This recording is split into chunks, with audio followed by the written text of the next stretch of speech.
Well, a fresh escalation in the US-Iran conflict has now come in, and it has been happening every day now. The US Central Command has said that it has carried out a fresh wave of strikes on Iranian targets, which happened overnight. CENTCOM has said that dozens of targets were hit across multiple locations using precision weapons with the aim of degrading Iran's ability to target international shipping in the Strait of Hormuz.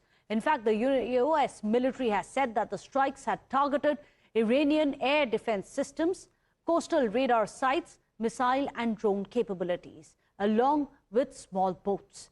In fact, with that, there is some big breaking news which is coming in. Iran has retaliated following US strikes with reports of an attack now targeting US naval facility in Bahrain. The smoke which has been seen rising near the US Navy headquarters after the incident. Authorities are assessing the entire damage and further details are now awaited. That's the big breaking news which is coming in. You can see the visuals of visuals which have been coming in of how US military installations are being targeted across the Gulf, and it is back to square one. Let me go across to Akanksha Swaroop, who's joining us.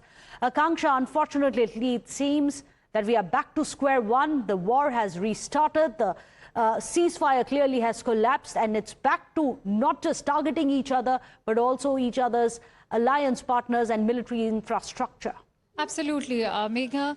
What is in fact rather shocking is that the US allies in West Asia are getting to be the targets over here, as we've seen in the previous bout of war, which began after 28th of February. As you rightly highlighted, the naval base in Bahrain has been attacked. More shockingly enough, even the helicopter maintenance base in Bahrain has been attacked. This from the many attacks that have already taken place in Kuwait, Qatar. Yesterday, it was even Oman. And of course, we are seeing how this is also targeting those very countries that are not just US allies in West Asia, but are also mediators in the ongoing negotiations.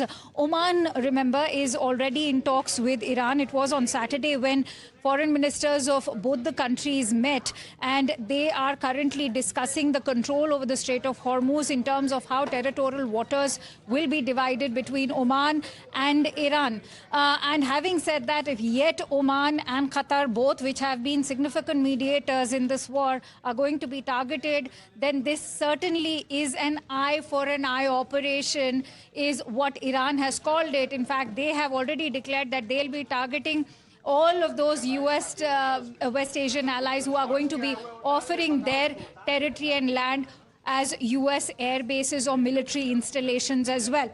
So this has now become a war about having control and strategic autonomy over the Strait of Hormuz, where Iran wants to be the one authorizing which maritime route is to be taken. And if any of the ships, the commercial vessels, are seen dodging those maritime routes, then they will be targeted, as has been declared by the IRGC. Yesterday itself, we've seen how there was a lot of back and forth, where on one hand, the IRGC declared that the Strait of Hormuz is shut.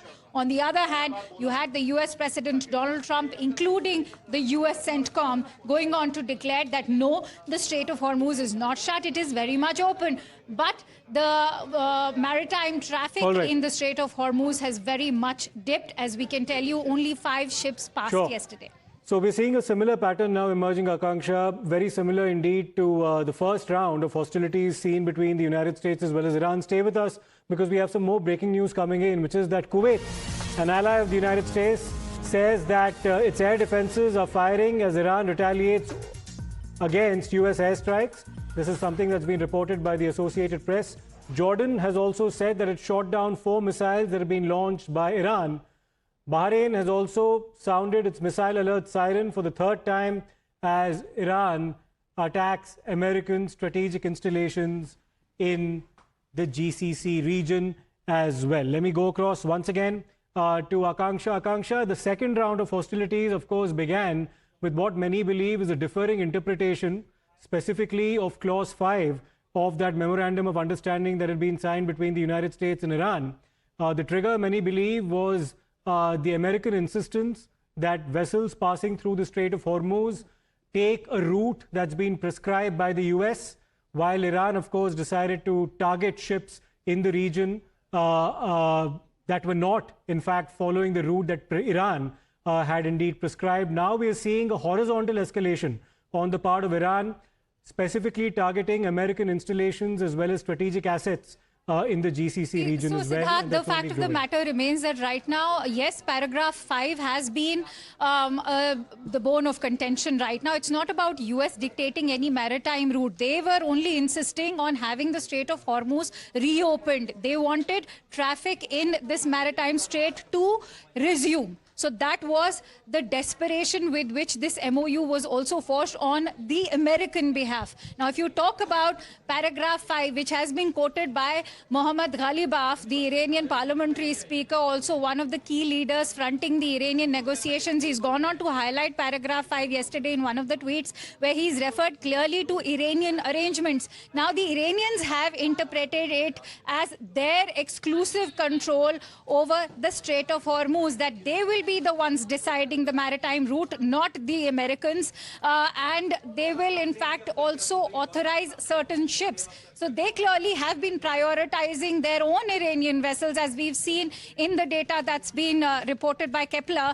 But more importantly, they are going to share the toll fee between Oman and Iran. This was to happen after a 60-day period. We are close to the first month getting over now. And after these 60 days, Iran would have had to impose that toll fee. That is yet to be decided what is going to be the amount. But the United States now has been extremely livid with the Iranian approach, where IRGC continues to target the commercial vessels. One of them happened to be, in fact, this commercial vessel named Galaxy that also had so many Indian sea, but also drones and the attack aircraft that IRGC is very much capable of using against all of these commercial vessels, with the CENTCOM not being able to do anything about it. Absolutely, Akanksha, we've reached a stalemate once again, and it appears that everything's gone back to square one as things stood on the 28th of February when the first round of hostilities began. Thanks for all the inputs. We need to